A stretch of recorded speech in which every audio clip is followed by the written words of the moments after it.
주 신년 감사 예배를 하나님 앞에 드립니다. 예수 안에서 하나님의 나라 복음을 따라 에세이 오늘 시온교회 표가 이렇게 주보 앞에 나와 있습니다. 거기에 더불어 충만한 인생 오늘 에세이 제목입니다. 오늘 충만한 인생 읽음으로 1월 3일 첫째 주 예배를 하나님 앞에 드리도록 하겠습니다. 시작. 주님은 우리의 인생을 하나님의 생명으로 충만케 하십니다. 하나님은 하늘의 충만하심과 하늘의 생명으로 우리의 인생을 완전히 바꾸어 주셨습니다. 그 충만함을 누리려면 충만을 바라고 생각하고 움직여야 합니다. 소경 바디메오는 예수님이 지나가신다는 말을 듣고 온 힘을 다해 예수를 불렀습니다.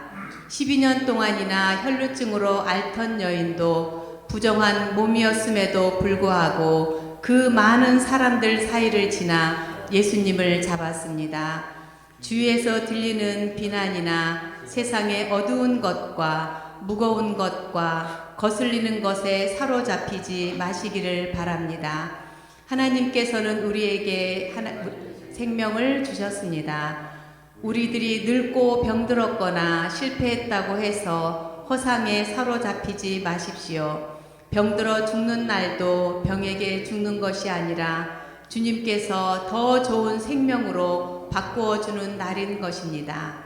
우리가 주님께 붙잡히면 충만케 되지 않을 수 없습니다. 그래서 우리는 죽어도 더 잘 살게 되는 것입니다.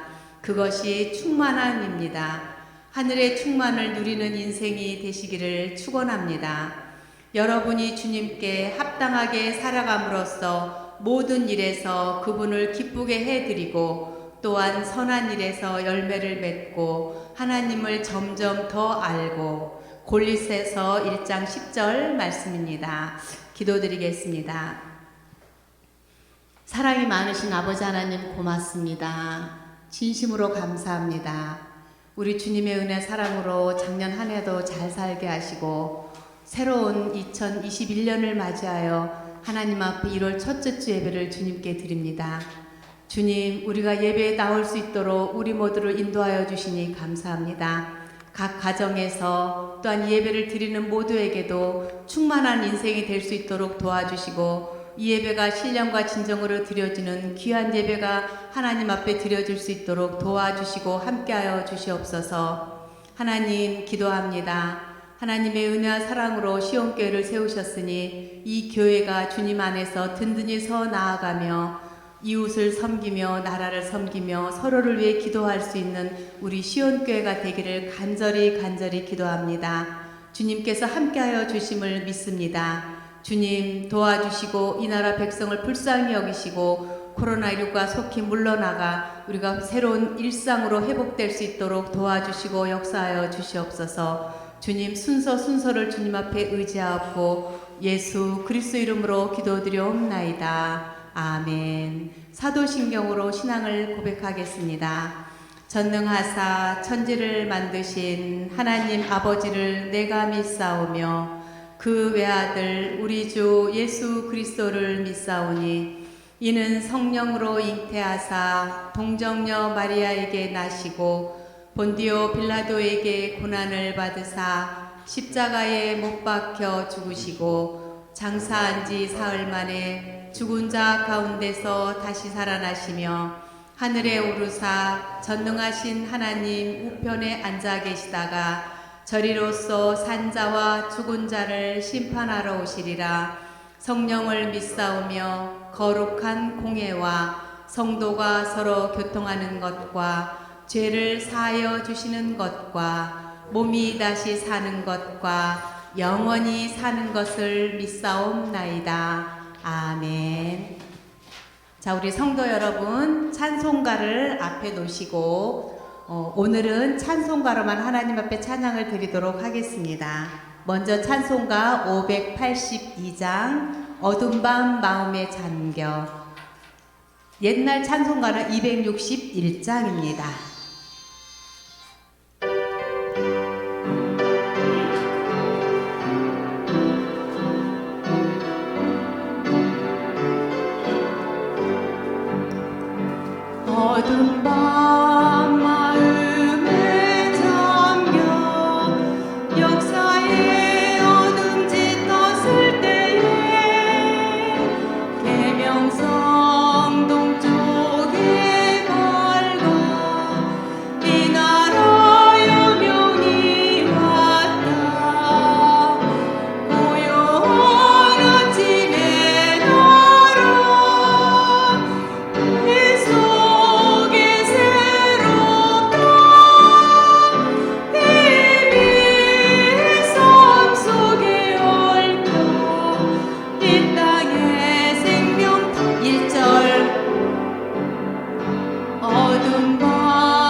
찬송가 550장입니다.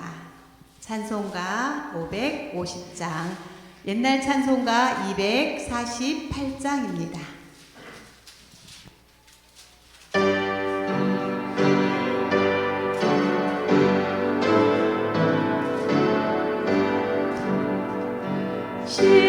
시온의 영광이 빛나는 아침, 어둡던 이 땅이 밝아오네. 슬픈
우리 다 같이 나는 예배자입니다 찬양함으로 예배를 시작하겠습니다.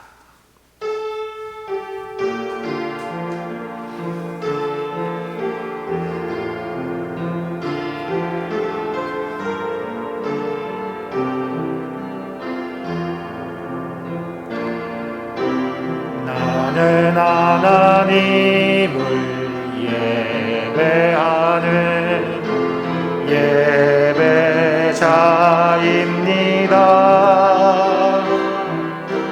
내가 서 있는 곳 어디서나 하나님을 예배합니다.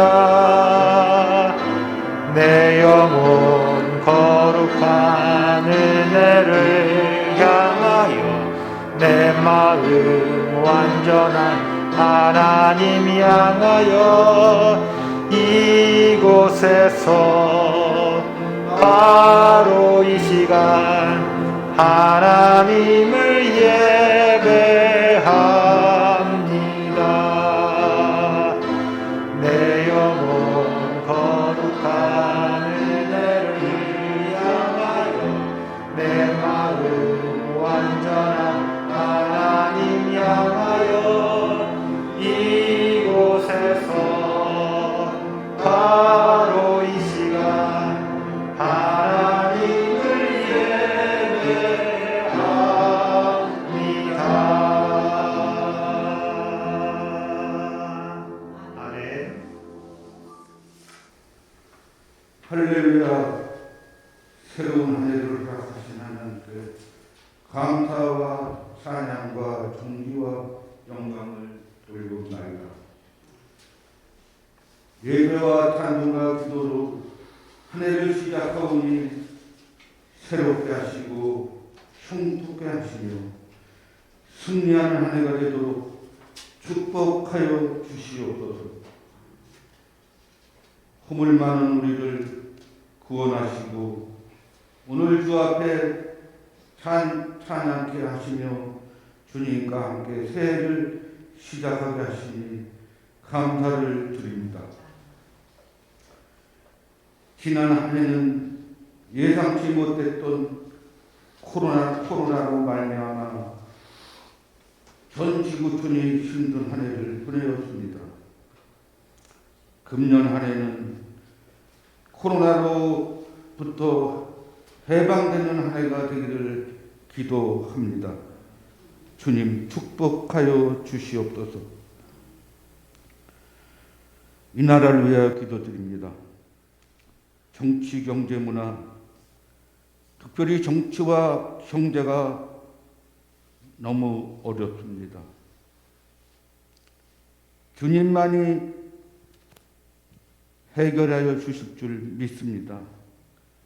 이 나라를 주님이 지배하는 나라 되게 하여 주시길 기도하오니 축복하여 주시길 바라고 원합니다. 우리 시온교회 어려운 가운데에서도 주님의 은혜로 지켜주시고 보호하여 주신 은혜 감사를 드립니다. 우리 시온교회 가족 모두가 하나님 아버지 지켜주신 줄 믿습니다. 경제적으로 어려운 일 당하지 않게 하여 주시기를 기도합니다. 말씀을 전하실 목사님, 혼자서 여러 가지 난국을 해결하고 계십니다. 성령님 축복하시고 기름 부음이 넘쳐 큰 은혜로 축복하여 주시옵소서. 능력이 넘치는 목사님으로 축복하여 주시길 믿습니다. 사랑하는 새해 주님이 계획하는 대로 흘러가는 한 해 되게 하여 주시길 믿사오니 주님 축복하여 주시길 믿고 지금까지 예수님의 이름으로 간절히 기도를 드렸습니다. 아멘.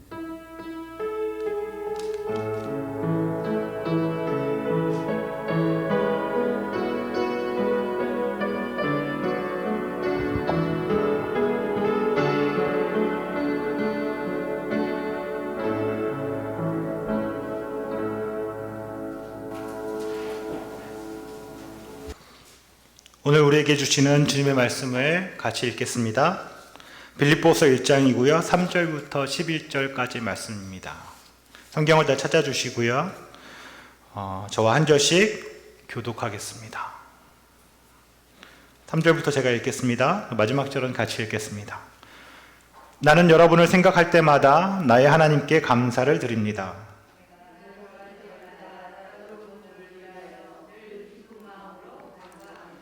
여러분이 첫날부터 지금까지 복음을 전하는 일에 동참하고 있기 때문입니다.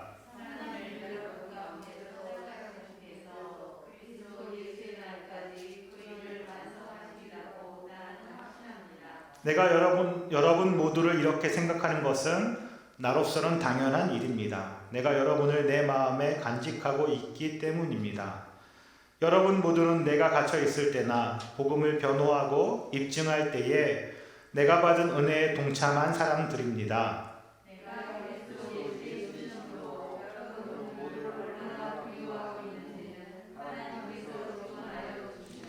내가 기도하는 것은 여러분의 사랑이 지식과 모든 통찰력으로 더욱더 풍성하게 되어서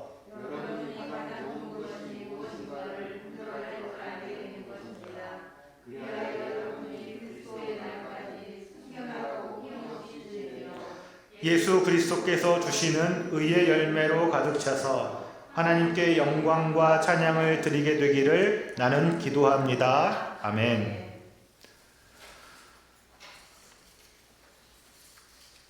(2021년) 새로운 한 해가 시작되었습니다. 참 힘들었던 지난 한 해였지만 새롭게 시작된 21년은 보다 나은 한 해가 될 것을 기대해 봅니다. 우리 이렇게 인사하면 좋겠습니다. 올 한 해 당신의 삶에 하나님의 은혜가 넘치기를 소망합니다. 너무 길어서 올 한 해 우리 모두의 삶에 하나님의 은혜가 넘치기를 소망합니다. 네. 올 한 해 그런 한 해가 되기를 소망합니다.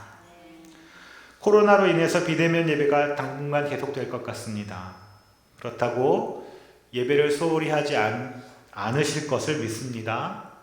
힘내주십시오. 오늘부터는 영상으로 드리는 예배지만 그동안과 좀 다르게 실황으로 보내드리고 있습니다.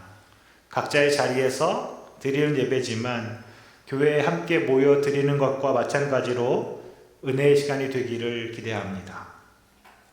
그리고 오늘 우리가 이렇게 예배 드릴 수 있도록 그 짧은 기간이었지만 많은 장비들을 구입하고 준비했습니다. 실시간 영상 예배를 위한 장비 구입을 위해서 큰 도움들을 주신 우리 시온가족 모두에게 감사를 드립니다. 사실 재정 때문에 걱정이 많았는데 우리 가족들 모두의 도움과 또 하나님의 은혜로 정말 좋은 장비들을 잘 마련할 수 있었습니다. 다시 한번 모두에게 감사를 드립니다. 그리고 새해 성경 읽기 시작은 빌립보서입니다. 오늘부터 한 주간 빌립보서 1장 꼭 읽어 주십시오. 우리 같이 기도하겠습니다. 주님, 2021년의 새로운 해가 시작되었습니다. 매일매일의 시간이 감사하지만 특별히 한 해를 마치고 새로운 해가 시작될 때마다 지난 시간 동안 살피시고 도우시는 하나님의 은혜를 감사하며 새로운 시간을 통해 주어질 은혜를 기대합니다. 올 한 해 하나님을 더욱 깊이 사모하며 감사하는 시간이 되기를 소원합니다. 말씀을 통해서 부어질 은혜를 갈망하며 기도합니다. 우리 가운데 왕으로 임재하시고 우리를 다스리시고 우리를 하나님 나라 백성으로 완전한 삶에 이르기까지 인도하여 주옵소서. 우리의 부족함을 용서하시고 하나님의 그 크신 긍휼함을 맛보게 하옵소서. 예수님의 이름으로 기도합니다. 아멘. 사랑하는 성도 여러분, 2021년 새해가 시작되었습니다. 지난 한 해는 우리가 생각지도 못했던 코로나로 인해서 우리 모두가 참 힘들었지요. 삶의 많은 부분이 바뀌고 잃어버린 것들도 많았습니다. 그래도 잘 잘 견뎌주시고 또 그리스도인으로 잘 살아주셔서 너무 감사합니다. 올해는 우리 모두가 코로나로부터 벗어나 일상으로 돌아갈 수 있기를 기대해 봅니다. 소중했던 우리의 평범한 일들이 그리고 교회적으로는 매주 모여드리는 예배까지 모두가 회복되는 한 해이기를 소망합니다.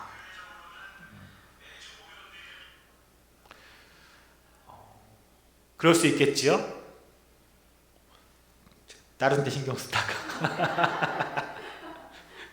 이게 첫날이라 복잡해요. 올해 우리 모두가 코로나로부터 벗어나서 일상으로 돌아갈 수 있기를 조심스럽게 소망해 봅니다. 어제 뉴스 보니까 그렇게 될지는 모르겠지만 장밋빛 전망도 있긴 하더라고요. 2분기 안에는 백신을 다 맞으면 3분기 때는 마스크를 벗을 수 있겠다. 이런 뉴스 나오는데 그냥 정말 그랬으면 좋겠습니다. 우리가 교회적으로 매주 드리는 예배도 회복되고 그런 한 해가 되기를 소망해 봅니다. 기도하면서 우리 모두가 그때를 기다리면 좋겠습니다. 2021년 시작하면서 우리가 처음 선택한 성경은 빌립보서입니다. 물론 성경의 모든 말씀이 다 중요하고 또 은혜의 말씀이지만 특별히 우리가 새해를 시작하면서 이 빌립보서 말씀을 좀 함께 읽고 또 설교하면서 그 속에서 오늘 이 시대를 살아가야 되는 우리에게 주시는 말씀을 좀 찾아보려고 합니다. 그러니까 주간 성경 읽기도 빌립보서를 시작했죠. 빌립보서 짧은 성경입니다. 4장밖에 되지 않죠. 그러니 꼭 읽어주십시오. 빌립보서는 우리가 알고 있지만 바울이 로마의 감옥에 갇혀 있을 때 쓴 편지들 중에 하나입니다. 그 빌립보서 안에는 그래서 어려운 현실에도 불구하고 넘치는 감사와 또 성도의 삶에 대한 기도와 또 구체적인 삶의 적용의 방법들과 그런 내용들이 잘 담겨 있죠. 짧은 성경입니다만 깊은 묵상과 또 우리가 함께 나누는 것들 가운데 더불어 큰 깨달음, 큰 은혜가 있기를 기대해 봅니다. 3차에 걸친 전도 여행을 끝낸 바울은 예루살렘에서 체포되어서 로마의 감옥에 있었습니다. 그는 그곳에서 4권의 편지를 써서 그가 개척했던 교회들에게 보냈다고 알려져 있습니다. 우리가 잘 아는 에베소서, 그리고 빌립보서, 그리고 골로새서, 빌레몬서 이렇게 4권이라고 하죠. 쓰여진 순서가 그렇게 중요한 건 아니지만 이 4권이 어떤 순서로 쓰여졌나 그게 중요한 건 아니지만 학자들은 그 중에서 빌립보서가 가장 먼저 기록된 것으로 이야기합니다. 바울이 빌립보서를 쓴 이유와 목적 중에 하나는 그가 이 로마의 감옥에 있을 때 그의 필요를 위해서, 그러니까 바울이 감옥에 갇혀 있으니까 물론 자택연금 구금이었다고 말하지만 어쨌든 갇혀 있는 상태니까 필요한 것들이 많았겠지요. 그 필요한 헌금과 또 필요한 물건들을 그에게 보내주었던 이 빌립보 교회 사람들에게 감사하는 마음을 전하려는 것이었습니다. 그 빌립보 교회 사람들은 에바브로디도라는 신실한 제자를 통해서 바울에게 선물을 보냈지요. 그리고 성경에 기록은 없지만 아마도 이 빌립보 교회 사람들은 에바브로디도 편에 이 선물을, 선교비와 선물들 필요한 것들을 보내면서 아마 편지도 같이 보내지 않았을까요? 바울에게 보내졌을 법한 아마 이런 편지를 쓰지 않았을까라고 생각되는 편지를 제가 한번 써서 읽어보겠습니다. 빌립보에 있는 형제들과 자매들이 사랑하는 바울 선생님에게 하나님 우리 아버지와 주 예수 그리스도로부터 은혜와 평강이 바울 선생님에도 있기를 바랍니다. 어제 우리 교회에서는 당신을 위해 기도를 드렸습니다. 늘 그렇듯이 루디아는 당신께서 그녀를 강가에서 만나 메시아에 관해 말해주었던 그날에 대해 감사드려야 한다고 우리에게 말하셨지요. 유오디아는 당신의 감금 기간이 단축되어 곧 석방되기를 바라는 간구를 올렸습니다. 글라우디오는 당신이 예수께서 세례 요한이 감옥에 있었을 때 그의 신앙을 어떻게 회복하셨는지를 기억하심으로 위로를 받으시기를 기도했습니다. 우리 모두는 당신이 가르쳐 주신 대로 삶을 살아낼 수 있도록 기도하였습니다. 바울 선생님께서 이 빌립보의 감옥에 갇혀 있을 때 감옥에서 당신이 행하였던 것들에 대해 우리에게 설교하셨듯이 말입니다. 우리는 이 편지와 함께 보내는 이 작은 선물이 당신을 위로하며 격려하는 것이 되기를 바랍니다. 은혜가 함께 하시기를 바라옵니다. 빌립보 교회 성도 모두가. 아마 이런 편지를 받은 바울의 마음이 어떠했을까요? 그는 다메섹에서 예수님을 만난 이후 그 이후 평생 각지를 떠돌아다니며 복음을 전했고 또 가는 곳마다 교회를 개척했습니다. 그리고 그 개척했던 교회들이 잘 성장하고 자라도록 권면하고 기도하고 또 편지를 보내기도 했지요. 로마의 감옥에 있는 바울은 그가 무죄로 풀려나게 될지 아니면 유죄로 사형을 당하게 될지 알지 못하는 상황에서 그가 빌립보 교회로부터 받았던 이 한 통의 편지와 선물은 그에게 정말 큰 위로가 되었었겠지요. 아마 목회자로서 큰 감격과 감사가 절로 나오지 않았을까요? 그런 감사와 감격을 담아서 다시 적어 보낸 편지가 오늘 우리가 읽었던 빌립보서입니다. 바울은 그 편지 안에 자신의 그 감사와 감격의 마음들을 담았고 그를 찾아온 에바브로 디도편에 그에게 들었던 이 빌립보 교회에서 있었던 일들에 대해서 벌어지고 있는 상황에 대한 목회자로서의 권면의 이야기도 담았을 겁니다. 우리는 빌립보서를 그런 배경하에서 읽어가야 하겠습니다. 사랑하는 성도 여러분, 먼저 3절부터 8절까지의 말씀을 우리 다시 한번 읽겠습니다. 우리 한 목소리로 읽어보면 좋겠습니다. 시작. 나는 여러분을 생각할 때마다 나의 하나님께 감사를 드립니다. 내가 기도할 때마다 여러분 모두를 위하여 늘 기쁜 마음으로 간구합니다. 여러분이 첫날부터 지금까지 복음을 전한 일에 동참하고 있기 때문입니다. 선한 일을 여러분 가운데서 시작하신 분께서 그리스도 예수의 날까지 그 일을 완성하시리라고 나는 확신합니다. 내가 여러분 모두를 이렇게 생각하는 것은 나로서는 당연한 일입니다. 내가 여러분을 내 마음에 간직하고 있기 때문입니다. 여러분 모두는 내가 갇혀 있을 때나 복음을 변호하고 입증할 때에 내가 받은 은혜에 동참한 사람들입니다. 내가 그리스도 예수의 심정으로 여러분 모두를 얼마나 그리워하고 있는지는 하나님께서 증언하여 주십니다. 아멘. 이 바울의 구구절절한 마음, 이 애절한 마음들이 잘 담겨있는 구절입니다. 대부분의 바울의 편지들은 처음에 문안 인사를 하고 그 다음에 감사의 이야기가 뒤따라 나옵니다. 바울은 기도할 때마다 늘 이 빌립보 교회를 위해서 빌립보 교회를 생각하고 또 감사하고 기도했다고 합니다. 그들을 위해 기도할 때마다 바울은 큰 기쁨 가운데 있었습니다. 바울이 이 빌립보 교회 성도들에 대한 감사의 마음은 단지 그냥 우리가 인사로 입에 발린 말로 드리는 감사가 아닙니다. 그리고 또 그가 받았던 이 선물 때문에 드리는 감사만도 아닙니다. 그는 정말 진실한 마음으로 정말 진실하게 하나님 앞에 그들로 인해서 감사를 드리고 있습니다. 그들은 바울이 빌립보에 도착했던 그날부터 바울이 복음을 전했던 그날부터 그와 함께 동역자 된 사람들이었기 때문입니다. 바울과 이 빌립보 교회의 교우들, 이 성도들과의 관계는 그래서 이 복음을 믿는 신앙 위에 굳건하게 기초하고 있었습니다. 심지어는 바울이 멀리 떠나 있었지요. 바울이 잠시 빌립보 교회를 개척하고 또 다른 교회를 개척하기 위해서 바울이 그곳을 떠날 수밖에 없는 상황이었지만 여전히 그들을 하나 되게 하였던 것고, 그리고 복음 안에서 그들이 동역자 되었었습니다.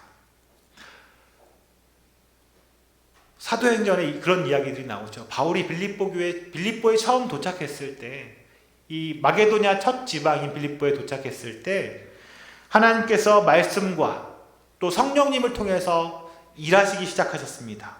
바울이 기도처를 찾으려고 강가에 나갔을 때 루디아라는 여인을 만나 복음을 전하게 되었습니다. 그리고 그 여인으로 인해서 그 여인의 집에서 빌립보 교회를 시작하게 되었지요.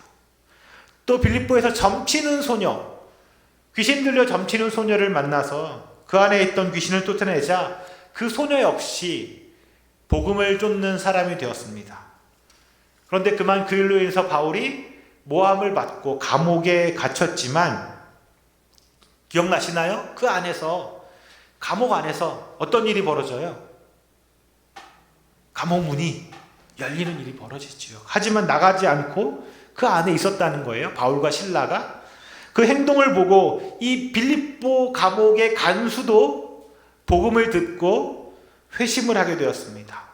이런 사람들, 이렇게 바울을 통해서 회심한 사람들이 모인 곳이 빌립보 교회였습니다. 그리고 그들은 그리스도의 성도로서 바울의 동역자들이 되었던 것이죠. 그러기에 그런 선한 일, 즉 교회 사역과 구원 사역과 교회를 세우신 일을 시작하신 예수께서 그 일, 바울을 통해서 시작하셨던 그 일을 최종적으로 완성하실 것이기 때문입니다.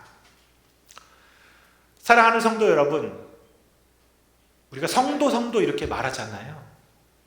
성도가 어떤 사람들인지 아십니까? 성도들이란 예수 그리스도의 죽음과 부활의 기초에서 이 세상을 살아가는 사람들을 말합니다. 구원이란 엄청난 선물을 이 값없이 주신 예수님의 그 십자가 위에서의 죽음을 믿음으로 우리는 세상으로부터 구원, 즉 건짐을 받은 사람들입니다. 그리고 그분 예수의 부활을 믿음으로써 우린 다시 예수님의 종으로 세상으로 보냄을 받은 사람들입니다. 구원받은 자들, 그리고 다시 세상으로 보냄받은 자들, 그들을 뭐라고 해요? 성도라고 하죠. 그리고 바울은 빌립보 교회의 성도들이 우리가 지금 이야기했던 그런 성도로서, 그러기에 복음의 전달자로서의 삶을 살아가는 바울의 동역자의 삶을 살아가고 있음을 감사하는 것이지요. 무엇이 주어졌기 때문에, 내가 뭘 받았기 때문에 감사하는 것만이 아닙니다. 비록 지금 바울의 현실은 감옥에서 옥살이를 하고 있는 상황이지요. 빌립보 교회의 현실 역시 당시 예수를 믿는 것 때문에 로마의 압제나 핍박 가운데 있음이 분명할 것입니다. 하지만 그럼에도 그들은 그리스도 예수의 피값으로 은혜가 그들 가운데 주어졌습니다. 그리스도의 몸된 교회가 세워졌습니다.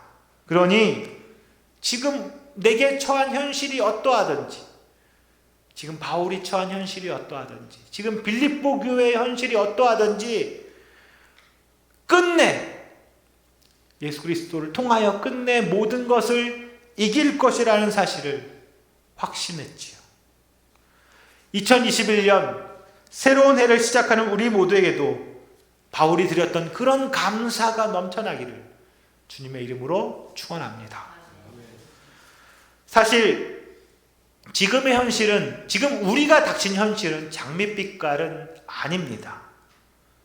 올해도 여전히 코로나로 인해서 우리의 삶은 제한될 것이고 또 잃는 것도 많을 겁니다. 회중 예배가 회복되고 교회가 세상의 세상으로부터 조금이라도 인정받기까지는 어쩌면 정말 많은 시간이 걸릴지도 모르겠습니다. 우리의 수입은 더욱 줄고 형편은 나아지지 않을 수도 있습니다. 그리고 그런 시간을 꽤 오랫동안 보내야 할지도 모릅니다. 하지만 앞에 말씀드린 것처럼 우린 그래도 뭐 할 수 있는 사람들이요? 감사할 수 있는 사람들입니다.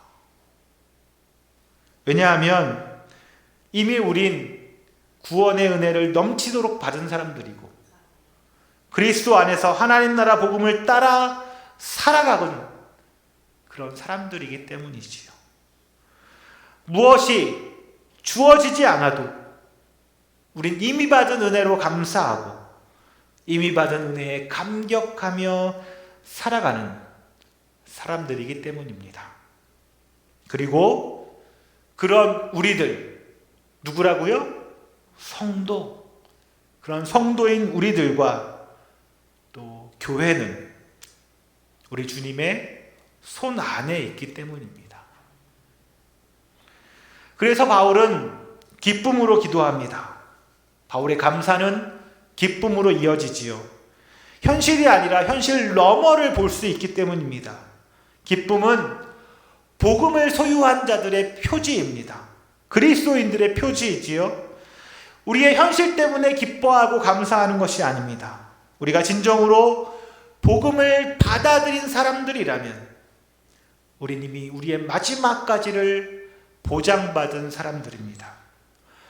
지금의 현실이 어떠하든지 오늘 내게 주어진 일이 어떠하든지 우린 기쁨의 시간, 예수님 다시 오시는 그날, 그 잔치의 날을 기다리는 사람들입니다. 그래서 우린 오늘을 기뻐하는 자들이지요. 빌립보 교회 성도들을 향한 감사와 기쁨으로 하나님께 감사의 기도를 드린 바울은 이제 다시 그들을 위해 하나님께 간구하는 기도를 드립니다. 9절부터 11절까지 말씀입니다. 우리 같이 한번 읽어보겠습니다. 9절부터 보겠습니다. 내가 기도하는 것은 여러분의 사랑이 지식과 모든 통찰력으로 더욱더 풍성하게 되어서 여러분이 가장 좋은 것이 무엇인가를 분별할 줄 알게 되는 것입니다. 그리하여 여러분이 그리스도의 날까지 순결하고 흠이 없이 지내며 예수 그리스도께서 주시는 의의 열매로 가득 차서 하나님께 영광과 찬양을 드리게 되기를 나는 기도합니다. 아멘. 이 말씀처럼 바울은 빌립보 교회 성도들을 위해서 세 가지를 기도하며 간구합니다. 첫 번째는 그들이 지식과 또 총명과 분별로 사랑이 풍성해지기를 간구하고 있지요. 바울은 빌립보 교회 성도들에게 사랑이 풍성해지기를 간구했습니다. 사랑이 풍성해지는 게 뭘까요? 사랑이 더욱더 넘쳐나는 것이겠지요. 그런데 그 사랑에는 몇 가지 조건이 붙습니다. 맨 첫 번째 뭐예요? 지식이 있는 사랑. 제가 세 가지를 얘기했죠. 지식, 총명, 분별. 첫 번째는 뭐예요? 지식이 있는 사랑입니다. 사랑에는 지식이 필요하죠. 이게 무슨 말일까? 로마서 10장 1절과 2절에 보면 이런 말이 있습니다. 형제자매 여러분, 내 마음의 간절한 소원과 내 동족을 위하여 하나님께 드리는 내 기도의 내용은 그들이 구원을 얻는 일입니다. 나는 증언합니다. 그들은 하나님을 섬기는데 열성이 있습니다. 그러나 그 열성은 올바른 지식에서 생긴 것이 아닙니다. 이 말씀에서처럼 하나님을 열심히 섬기는 건 역시 하나님을 향한 사랑입니다. 그러나 올바른 지식이 없으면 잘못된 열심만이 남습니다. 우리가 아는 바울도 그런 과거를 가진 사람이지요. 바울이 과거에 어땠어요? 예수를 알기 전에 바울은 하나님을 향한 열심이 있는 사람이었습니다. 그렇지요? 바울은 하나님을 향한 열심이 있는 사람이었습니다. 그런데 그런 그릇된 열심 때문에 그는 동족을 핍박하고 다메섹까지 그 예수 믿는 사람들을 잡아 없애려고 쫓아가는 그런 열심을 가진 사람이었다는 것입니다. 사랑은 반드시 그래서 무엇이 필요해요? 올바른 지식이 전제되어야 합니다. 올바른 지식이 뭘까요? 그리스도가 기초되는 지식이지요. 그런 게 없는 사랑은 오히려 망가지기 쉽습니다. 사랑이 풍성해지기 위해서는 지식이 풍성해져야만 한다는 것이지요. 지식. 우리가 성경을 읽다가 지혜, 지식 이런 말 나오면 늘 생각나는 구절이 있죠. 어딜까요? 잠언 1장 7절. 여호와를 경외하는 것이 무엇의 근본이거늘? 지식의 근본이거늘. 그러니까 올바른 지식은 뭐에서부터 나와요? 하나님을 경외하는 것에서부터 나온다는 겁니다. 지식은 하나님을 경외하는 것에서 시작합니다. 그리고 그분을 어떻게 하는 거예요? 알아가는 것이지요. 올바른 지식은 예수 그리스도를 알아가는 것입니다. 그래서 늘 말씀드리는 것이지만 우리가 하나님과 예수 그리스도를 알아가려면 어떻게 해야 되겠어요? 어떻게 해야 될까? 열심히 유튜브를 본다. 그런 건 아니겠지요? 뭐 그럴 수도 있습니다. 좋은 목사님 설교를 많이 듣는 거 좋죠.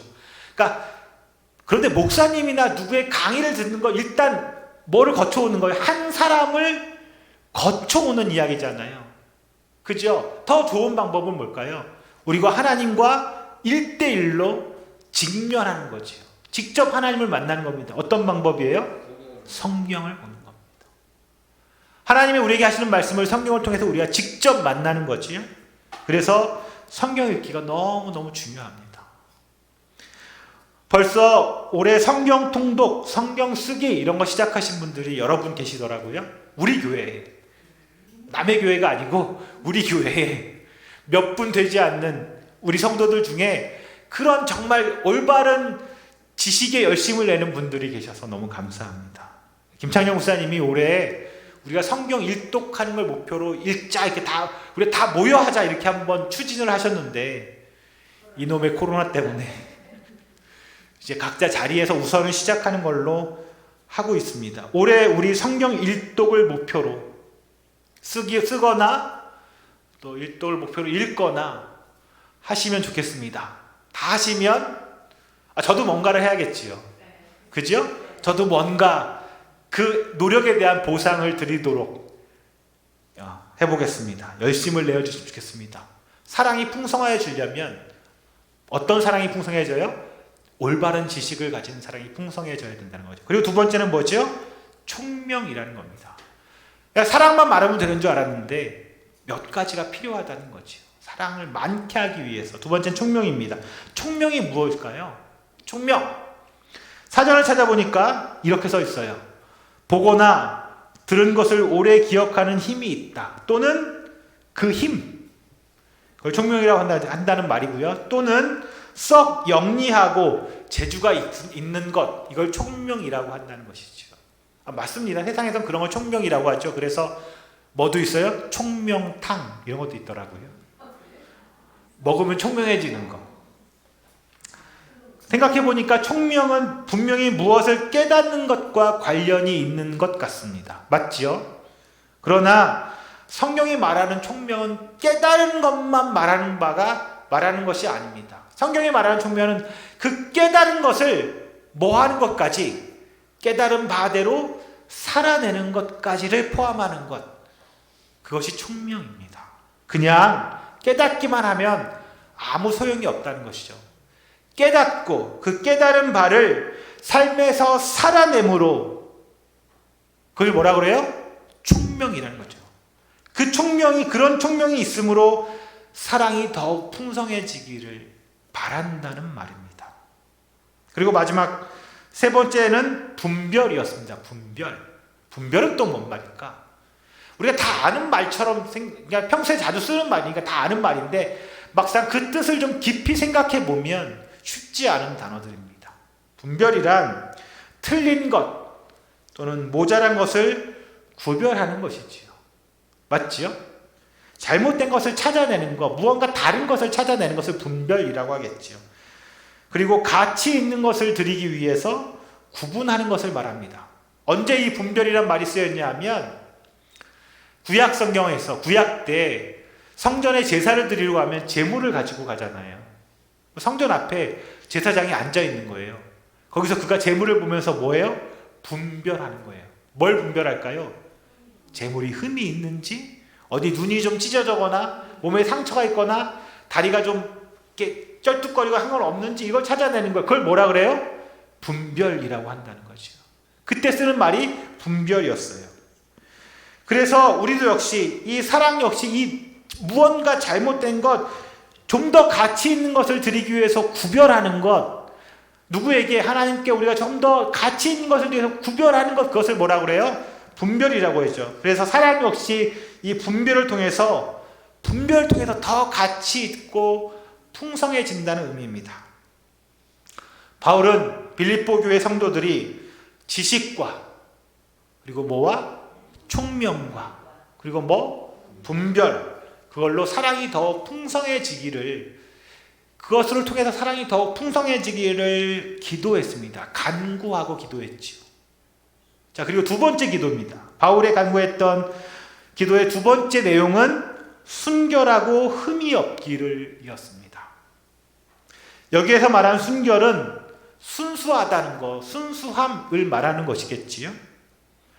순수하다는 건 뭘까? 도덕적으로 흠결이 없다는 겁니다. 무엇 해봐도. 그리고 흠이 없다는 건 뭘까요? 아까 우리가 분별처럼 이야기했는데 흠이 없다는 말은 이런 뜻이라고 하더라고요. 나 때문에 나를 보고 다른 사람이 넘어지지 않도록 하는 것. 그게 나한테 뭐가 없다는 거예요? 흠이 없다는 거. 누가 나를 봤을 때 이 낙담하지 않게 하는 것, 그게 내가 흠이 없다는 것 뜻이라는 거예요. 이 말을 생각해 보면 우리가 사는 이 성도들의 삶의 모습 때문에, 우리의 이 흠결 때문에, 우리가 순결하지 못하고 흠결 때문에 그것을 본 다른 사람들이 무엇 하는데 예수 믿고 구원받는데 방해되지 않도록 하는 것을 말하는 것이겠지요.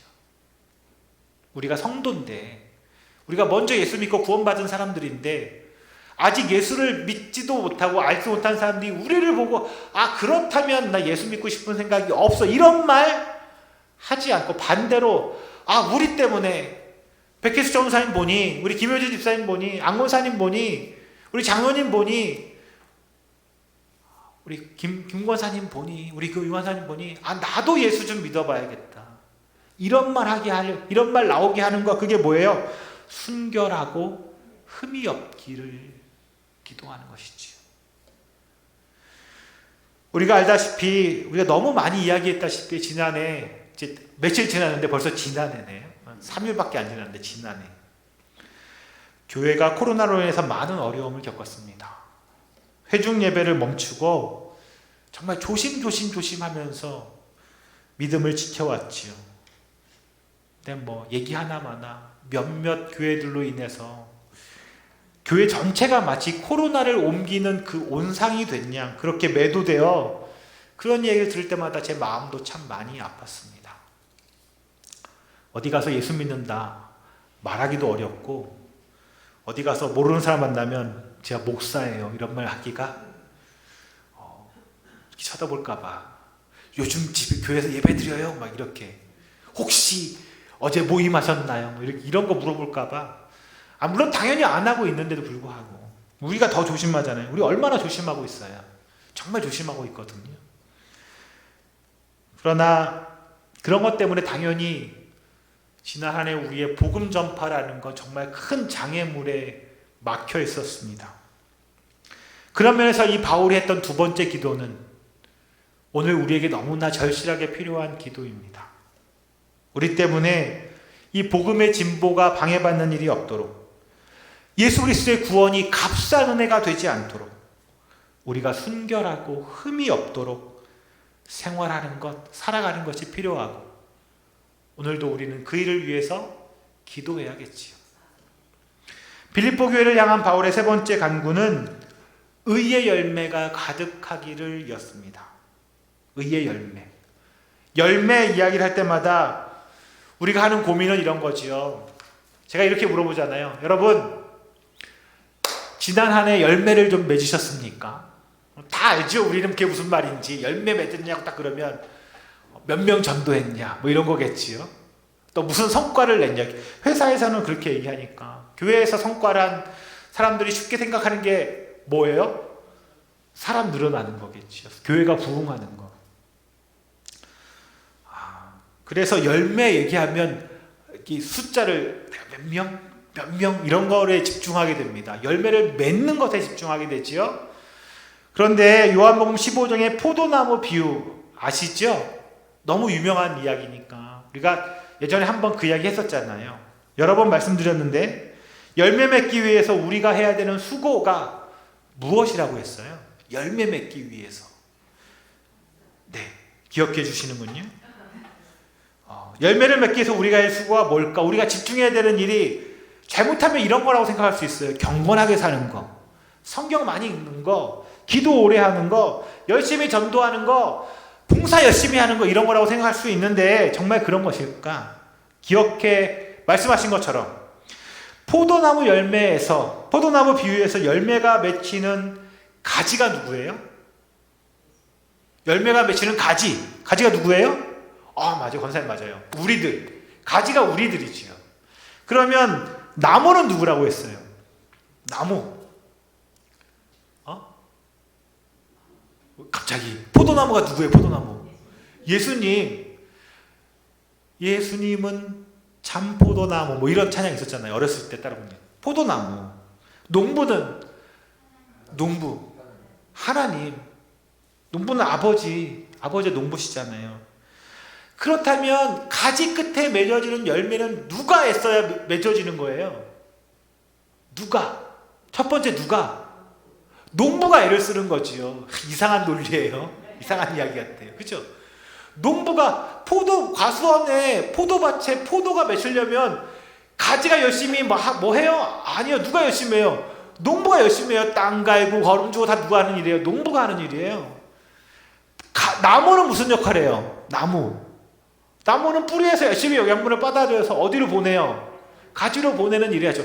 가지가 힘을 쓴다고 나무 뿌리를 움직여서 영양분을 빨아들일 수 없어요. 누가 하는 거예요? 나무가 하는 거예요. 나무가. 가지는 뭐 하면 돼요? 가지는 붙어있는 거예요. 붙어있는 거. 나무에 딸락 찰싹같이 붙어있는 거. 절대 바람이 와도 눈보라가 쳐도 흔들려도 떨어지지 않고 끊어져 나가지 않고 어디에 붙어있는 거? 나무에 붙어요. 그래서 나무에 붙어있는 가지마다 무엇을 맺어요? 열매를 맺는다는 거예요. 그래서 열매를 맺기 위해 우리가 집중해야 되는 것은 나무이신 예수 그리스도 안에 그 안에 머물러 있는 것, 예수와 함께 붙어있는 것. 바울이 기도했던 이 의의 열매는 그런 것이지요.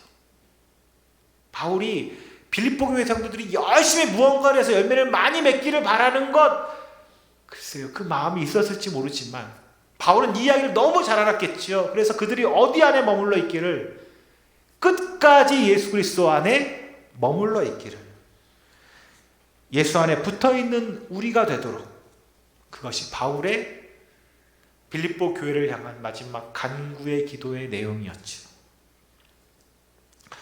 사랑하는 성도 여러분, 새해 첫 예배를 드리는 지금 저 역시 정말 사랑하는 시온 성도들, 시온 가족들을 향해서 이런 바울의 기도를 드립니다.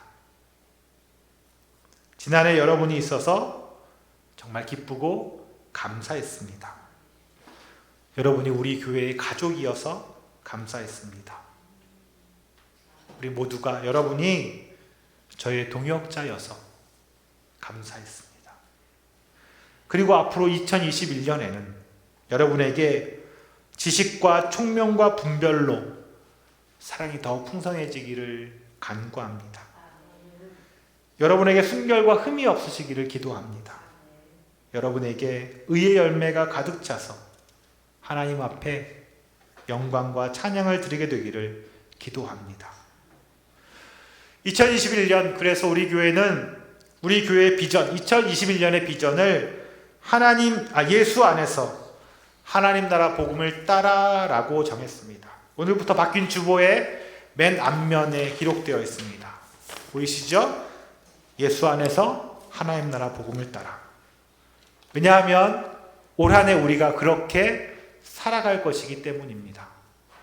그리고 주제 말씀으로 오늘 본문이었던 빌립보서 1장 10절 11절에 여러분이 그리스도의 날까지 순결하고 흠이 없이 지내며 예수 그리스도께서 주시는 의의 열매로 가득 차서 하나님께 영광과 찬양을 드리게 되기를 나는 기도합니다로 정했습니다. 그렇게 우리의 비전과 말씀처럼 우리 모두는 2021년 한 해를 살아갈 것을 믿습니다. 그리고 시온교회 목사로서 저와 또 우리 모두를 위해서 저 역시 그렇게 기도하겠습니다. 우리 모두가 정말 예수 안에서 하나님 나라 복음을 따라 살아가는 시온 성도가 될 것을 주님의 이름으로 축원합니다. 기도하겠습니다. 하나님 아버지, 2021년 새해에는 사랑하는 시온 성도들의 사랑이 풍성하여지고 바르게 사랑하게 해주시기를 기도합니다. 적절하게 사랑하는 법을 배우게 하여 주옵소서. 진실하고 지각이 있는 사랑을 하게 해 주옵소서. 사랑하는 삶을 살되 신중하고 모범 있는 삶, 예수님께서 자랑스러워하실 삶을 살도록 인도하여 주옵소서. 그로 인해 우리 모두가 영혼의 열매를 풍성히 맺고 예수 그리스도를 매력적인 분으로 만들며 모든 이들로 하여금 하나님께 영광과 찬송을 돌리게 하여 주옵소서. 예수님의 이름으로 기도합니다. 아멘. 우리 이 시간은 내게 있는 주님의 은혜 찬양하면서 오늘 신년 예배 준비한 예물을 주님께 드리겠습니다.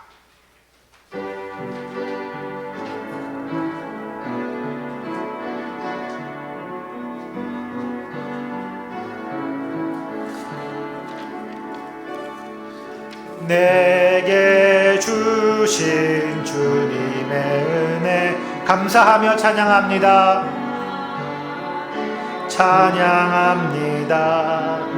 찬양할 수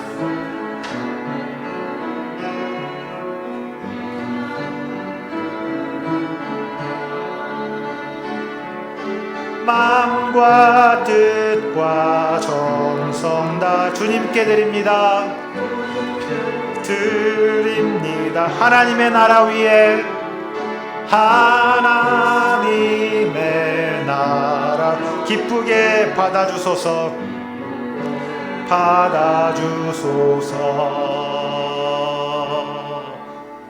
아멘. 기도하겠습니다. 사랑의 하나님, 지난 한 해 동안 주님의 베풀어 주시고 돌보아 주신 은혜로 은혜의 진실로 감사를 드립니다. 또한 우리에게 2021년의 새로운 한 해를 시작하도록 허락해 주셔서 감사합니다.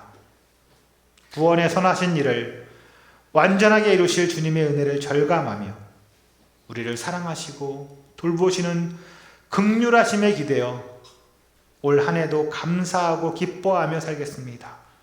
주님을 닮아가며 세상의 본이 되겠습니다. 주님 때문에 늘 감사하고 기뻐하며 살고 주님이 걸어가신 그 길을 뒤따라가겠습니다. 우리의 이 믿음이 우리의 다음 세대까지 대물림이 일어나도록 살아가겠습니다. 우리가 그럴 수 있도록 이끌어 주시고 그런 은혜를 허락하여 주옵소서. 오늘 이 예배의 자리에 나오며 주님께 감사하는 마음을 담아 정성으로 예물을 드립니다. 주님 기뻐 받아 주옵소서. 또한 앞으로 더욱 기쁨과 감사의 예물을 드릴 수 있는 삶의 환경도 허락하여 주옵소서. 이 예배 함께하는 시온의 성도 한 사람 한 사람을 축복하여 주시고 우리의 가정과 우리의 회사와 운영하는 모든 사업장 위에도 주님의 풍성한 은혜를 부어 주옵소서. 예수님의 이름으로 기도합니다. 아멘. 우리 다 같이 주기도문 찬양하고 축도로 오늘 예배를 마치겠습니다.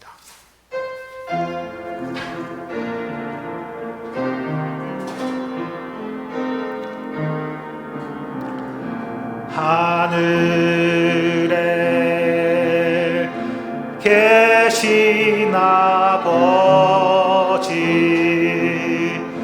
이름 거룩하사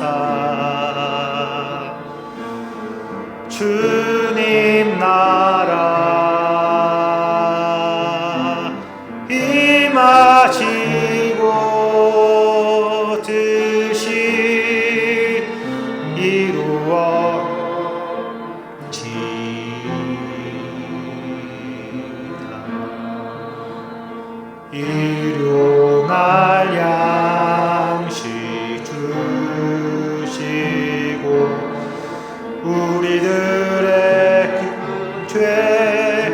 다 용서하옵시고 또 시험에 들게 마시고 악에서 구원하소서. 대개 주의 나라 주의 권세 주의 영광 영원히